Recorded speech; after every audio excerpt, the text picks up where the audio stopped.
friends, welcome back to new content classes, and today's topic is 8th biology, food production and management. आज हम पढ़ने वाले हैं food production and management. तो start करते हैं। ठीक है चिल्ड्रन, जैसा कि मैं आपको बता दूं कि आने वाले टाइम में एग्ज़ाम होने वाली है बच्चों की, तो मैंने सोचा कुछ बच्चों ने क्लास अटेंड नहीं कर पाई है, इसलिए मैंने सोचा कि मैं 8th क्लास की साइंस के लिए जो बायोलॉजी का एक पर्टिकुलर पोर्शन है उसके लिए मैं बढ़िया सी वीडियो बना दूं। तो इस वीडियो की स्पेशल बात ये रहेगी, मैंने बुक से ये आपका अंडरलाइन किया हुआ है। तो इसमें हम कुछ डेफिनेशंस पढ़ेंगे और डेफिनेशन याद रखना। डेफिनेशन को याद करने से पहले मैं क्या करूँगा, आपको समझाता जाऊँगा। जैसे आप डेफिनेशन याद करें तो उतना ही आपको अंडरलाइन करना है और लिखना है, नोट्स भी बना सकते हो। तो अगर आप 8th क्लास से नोट्स बनाना सीख जाओ तो क्वेश्चन आंसर आसानी से आप तैयार कर सकते हो। ठीक है, तो वीडियो स्टार्ट करने से पहले मैं आपको बता दूं कि आप मेरे वीडियो को लाइक करें, सब्सक्राइब करें, अपने दोस्तों के साथ शेयर करें और बेल आइकन दबाएं। ठीक है, और चलिए अब हम स्टार्ट करते हैं। तो एग्रीकल्चर वर्ड को हम समझते हैं कि इस चैप्टर में आपका फूड प्रोडक्शन एंड मैनेजमेंट है, तो एग्रीकल्चर वर्ड को ही पहले स्टार्ट करते हैं समझना। तो जैसे हम सब हैं, है ना, तो हम सब प्लांट्स और उसके प्रोडक्शन के ऊपर डिपेंडेबल है। मतलब ऐसा तो है नहीं है कि गेहूँ हमारे किचन में बन जाएगा, गेहूँ का यूज करके हम किचन में कुछ भी बना सकते हैं। तो जो आपका एग्रीकल्चर है तो agriculture is the broader sense, है ना, is defined as a study of science and art of production of plant and animal. ठीक है, टू बेनिफिटेड या useful to the man.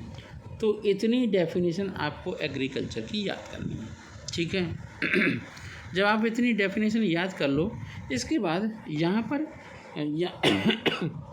Agriculture का मतलब बताया गया है। अगर एग्रीकल्चर मतलब AGER फील्ड एंड कल्चर का मतलब कल्टीवेशन। ठीक है, ये जितना अंडरलाइन करवाया जाए आप उतना ही समझें।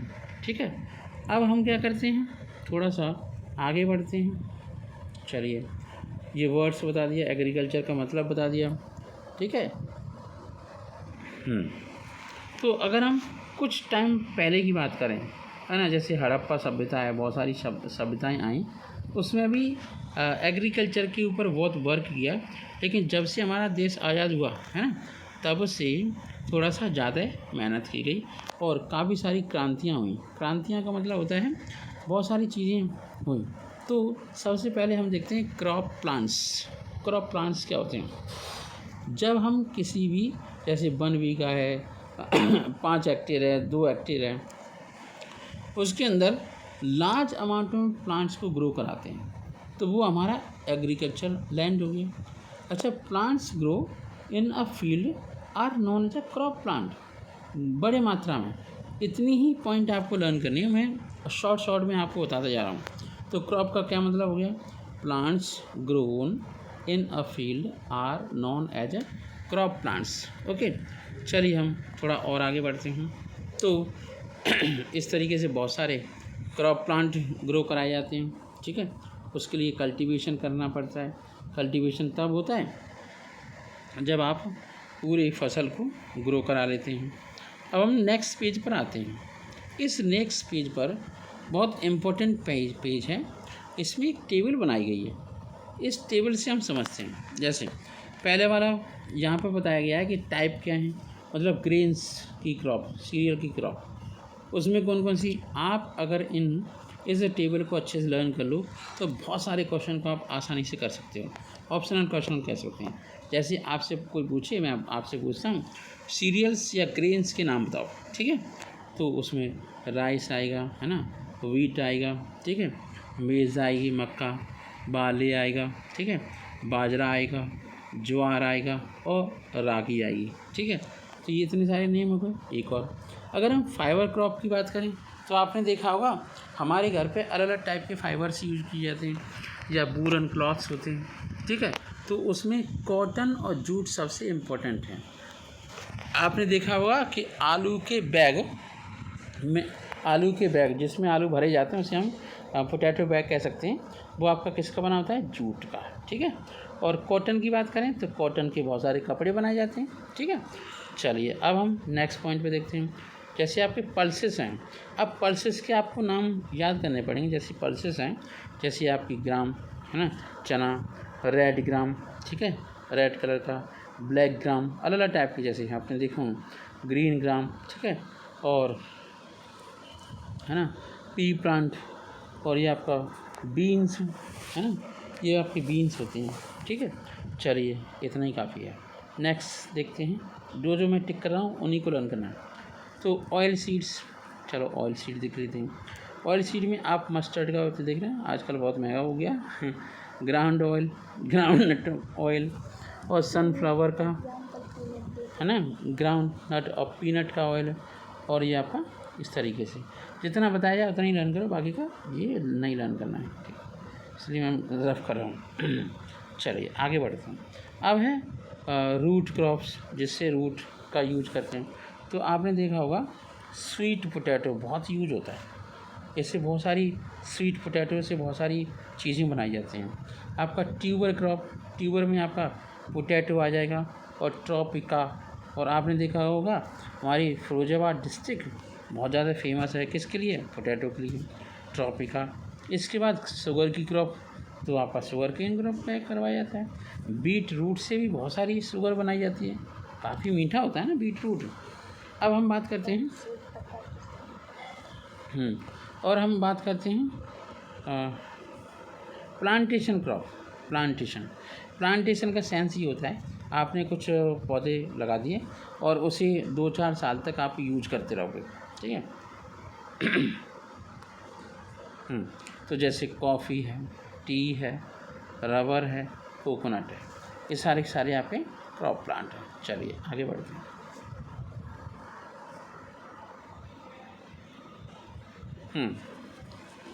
अब इतने सारे हमने प्लांट बता दिए तो आपको आइडिया हो गया।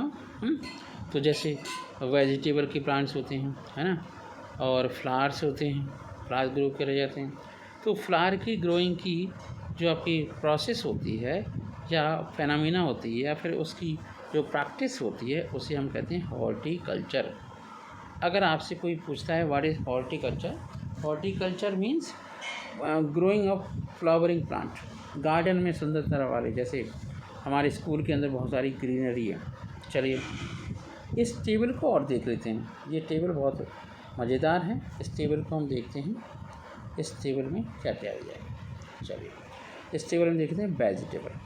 अभी हम बहुत सारी और चीज़ों की बात कर रहे थे, हम सारी वेजिटेबल के नाम अभी याद करेंगे। जैसे टमाटो, ब्रिंजल, ठीक है, लेडी फिंगर भिंडी होती है, अनियन, ठीक है, गार्लिक, ये बहुत इम्पोर्टेंट होता है बॉडी के लिए, जिंजर, बिना जिंजर की चाय बनती नहीं, कैबेज, बर्गर नहीं बनता, स्पाइनेच बर्गर में डाला जाता है, स्पिनिच, फिर मेथी, अब मेथी आने वाली है, कलीफ्लावर, ठीक है, कलीफ्लावर आने लगा है, और कॉलीफ्लावर, और बिटर गार्ड तो सबने खाया होगा, करेला और उसका जूस भी पिया होगा।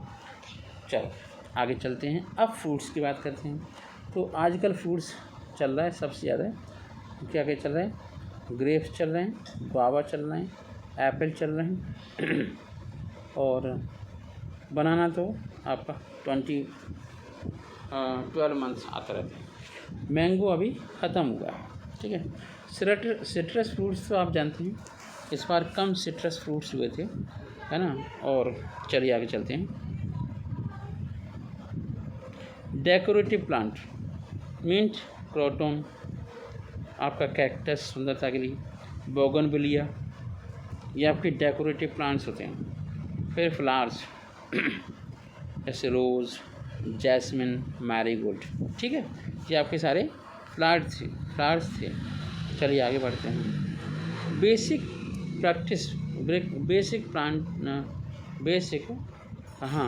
प्रैक्टिस ऑफ क्रॉप प्रोडक्शन, मतलब अगर क्रॉप प्रोडक्शन करनी है तो हमें बेसिक चीज़ें क्या करानी पड़ेंगी।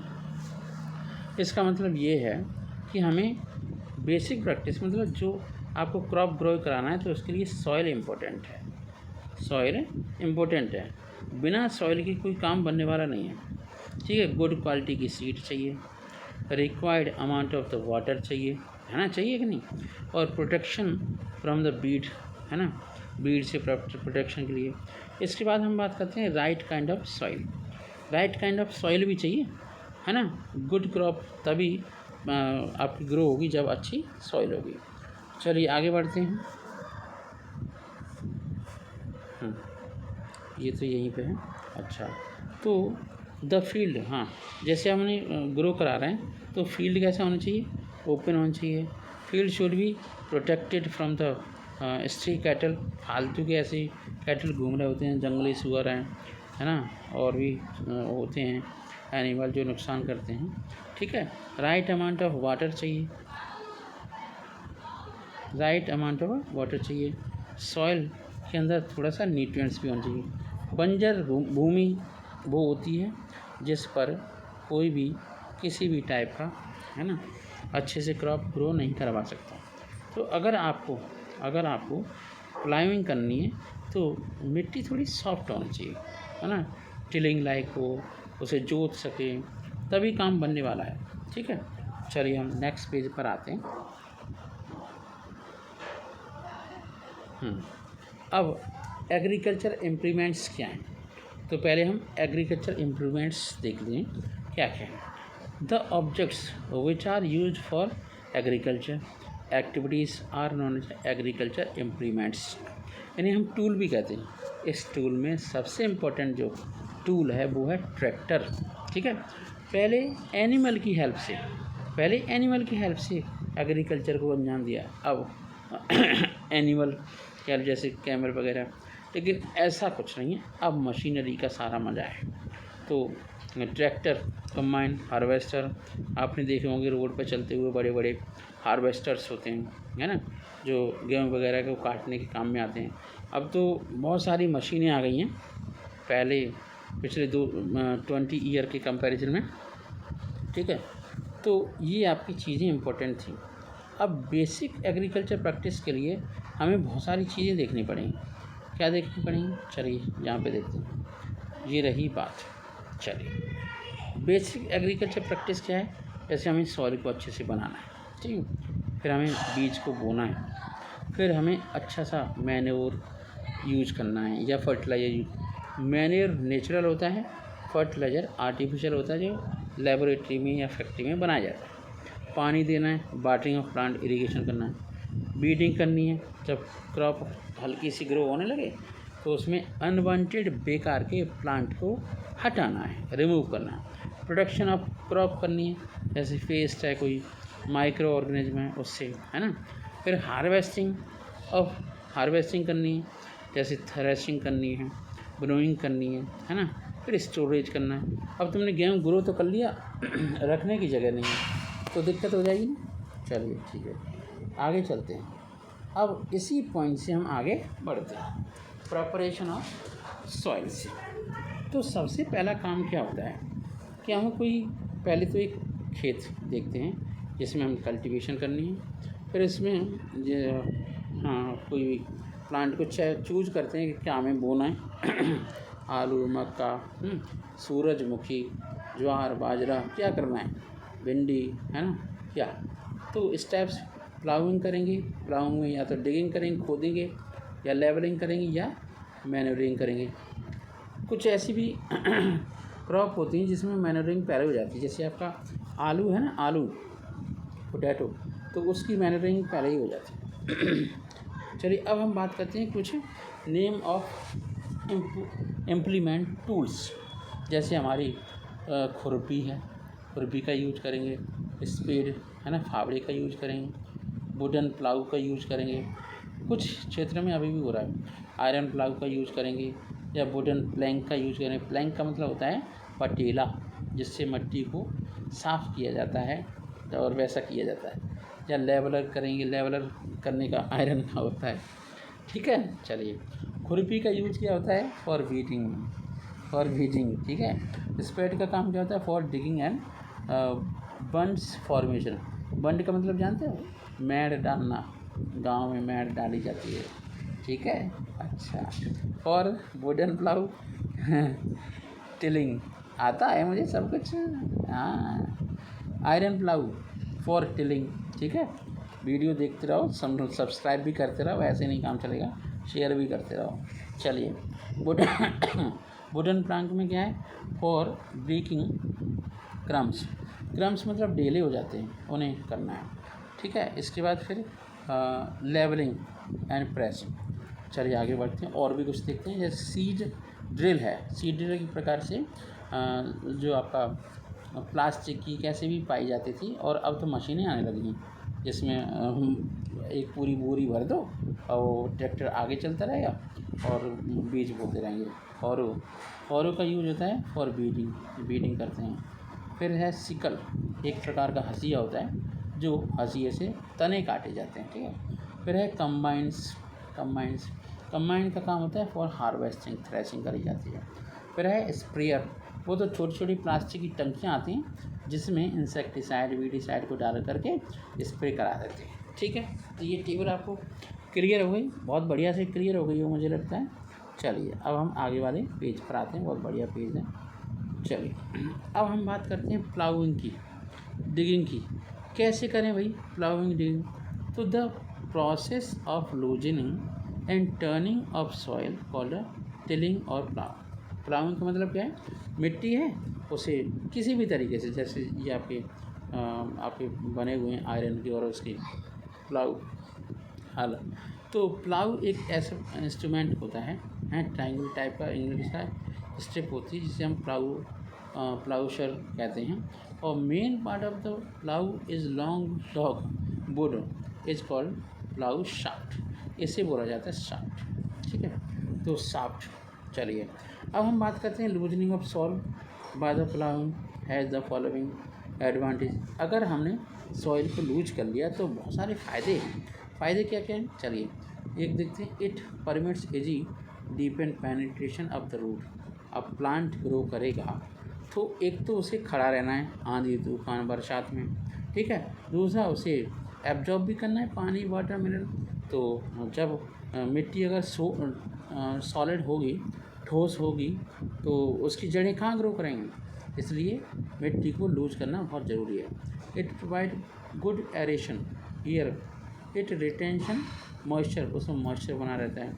It exposure soil pest to natural predator, कुछ नेचर प्रीडेटर भी होते हैं जो ज़रूरी है, जैसे फसल को नुकसान करने वाले कीड़ों को वो खा जाते हैं। It help in up routing the beads, ठीक है। बीड्स जो बेकार के अनवांटेड गेहूँ की फसल में बथुआ ग्रो हो जाता है, उसे हटाने के लिए ये काम करते हैं। चलिए it promotes grow of useful micro organism in soil, ठीक है। It helps in bringing nutrients rich to the top soil. ये आपके काम हो गए किसके लिए? प्लाउइंग के। तो प्लाउइंग देखा होगा आपने, या तो ब्लॉक कास्ट करो या ट्रैक्टर से करो, सीधी सी बात है। उसके लिए अलग अलग आपके टूल्स आपको दिखाई दे रहे हैं, ये सारे के सारे टूल्स आपने देखे। चलिए अब हम लेवलिंग करते हैं। तो लेवलिंग करना ज़रूरी है मिट्टी की। तो प्लाउइंग हो गया, फिर लेवलिंग करेंगे तो उससे क्रम्स वगैरह टूट जाते हैं, मिट्टी के ढेले, ठीक है। तो मिट्टी के ढेले इस तरीके से तोड़ दिए जाते हैं। नेक्स्ट पेज पे आते हैं। चलिए इस पेज पर ये है, the process of levelling has the following advantage. Levelling के भी बहुत सारे एडवांटेज हैं, जैसे क्रम्स टूट जाएंगे, प्रोटेक्ट होगा our fertile layer, it help to soil retention moisture and promotes uniform irrigation. और जब आप पानी दोगे तो कहीं का पानी कहीं घूमेगा, उससे कैसे गड़बड़ नहीं हो जाएगी। तो फिर हम क्या करेंगे, हम अब इतना काम हो गया, अब हम सोइंग करेंगे। सोइंग का मतलब हम सीड को अलग अलग मेथड से मिट्टी में डालेंगे। तो the process of putting seed into the soil is called sowing, इसे हम सोइंग कहते हैं।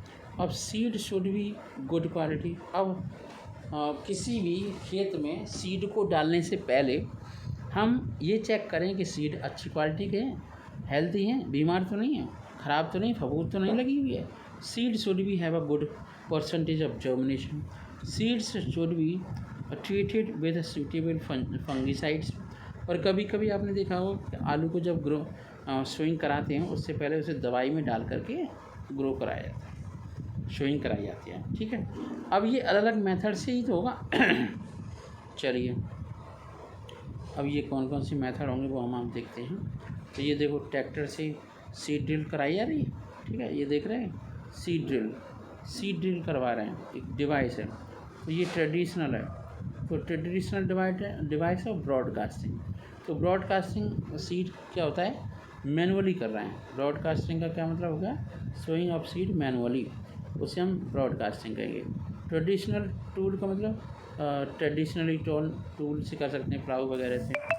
ठीक है, ये सब चीज़ें आपको ध्यान में रखनी है। चलिए, अब क्या करना है, अब हमें आगे बढ़ना है और क्या करना है।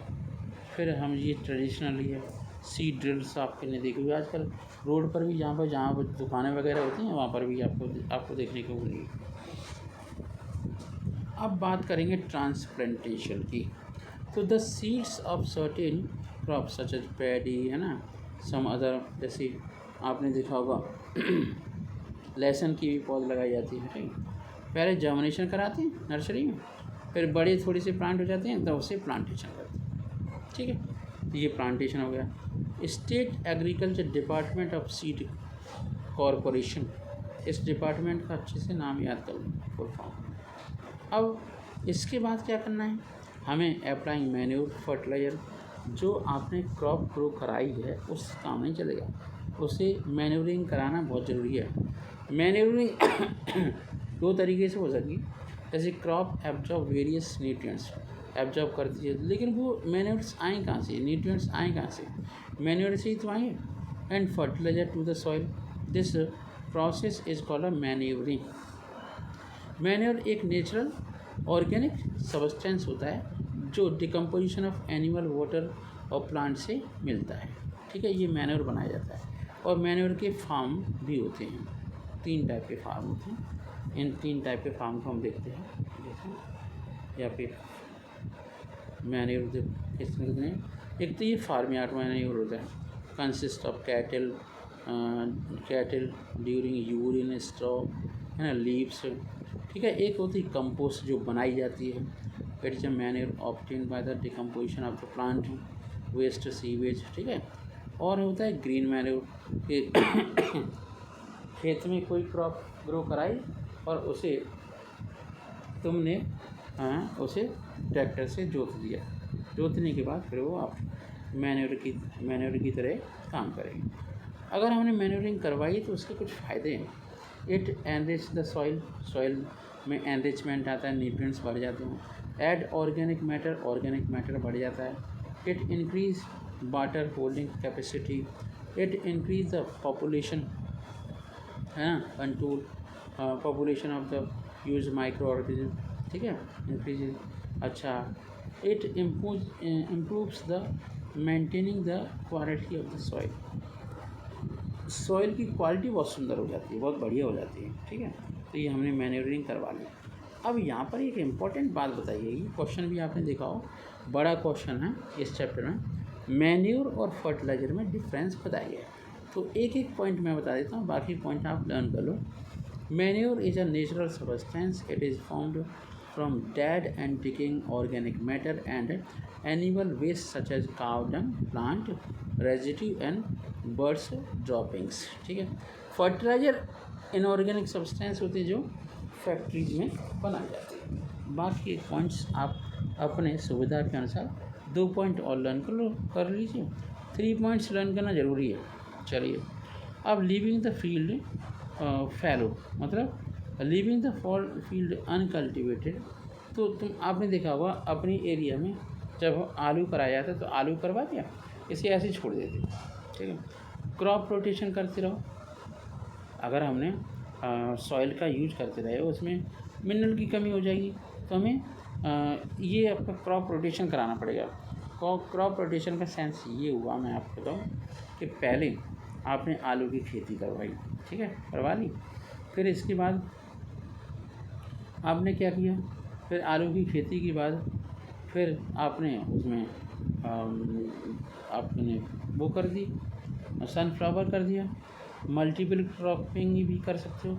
मल्टीपल क्रॉपर में या तो समटाइम्स 2 और मोर क्रॉपिंग कर देते हो। उसी में आलू है, उसी में और बथुआ कर दिया, और भी प्लांट कर दिए, कुछ और प्लांट कर दिए, इस तरीके से हो जाता है मैन्यूरिंग, ठीक है।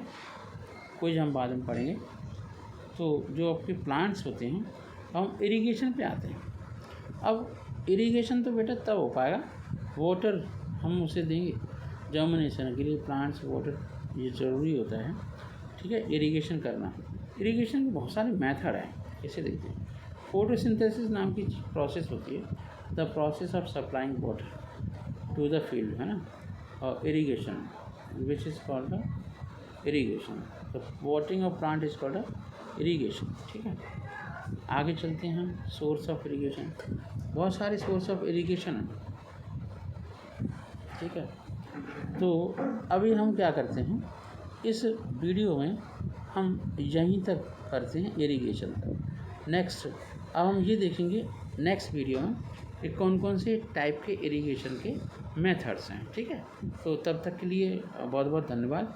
और मेरे वीडियो को लाइक करें, सब्सक्राइब करें और बेल आइकन को दबाएं सब, ठीक है।